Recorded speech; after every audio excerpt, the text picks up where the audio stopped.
Tepat tadi gue baca dan gue udah lihat dari reviewnya. Aturannya aneh kalau gue bilang. Emang agak aneh. Kecuali kalau yang nendang pemain Munchen kena tangannya si João Neves, itu akan baru pasti langsung dicek VAR. Tapi kalau misalkan pemain bertahannya sendiri kena tangannya dianggap nggak akan dianggap sebagai sesuatu yang handsball gitu. Jadi emang agak aneh sih aturannya menurut gue. Iya agak aneh.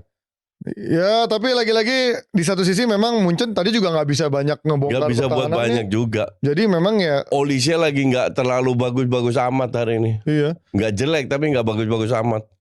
Dan kalau kita lihat ya ini Musiala yang mengecewakan sih. Musiala sih udah kelar sih dari masalah trauma udah nggak bisa tuh.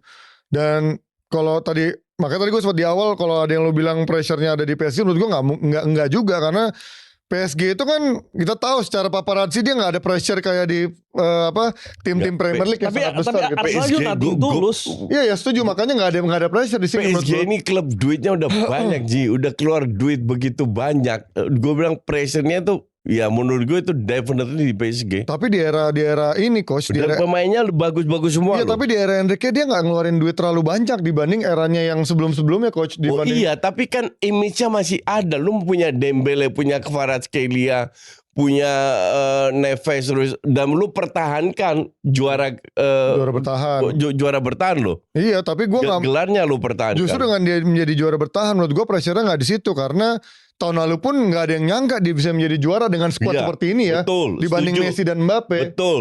Dan setuju dan mereka ikut playoff juga kan. Iya tahun lalu. Ternyata ya, mereka mereka membuktikan bahwa mereka udah biasa.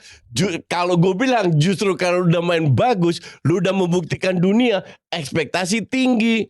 Tapi pressure-nya di PSG. Tapi kan Enrique katanya nggak mau perpanjang kontrak.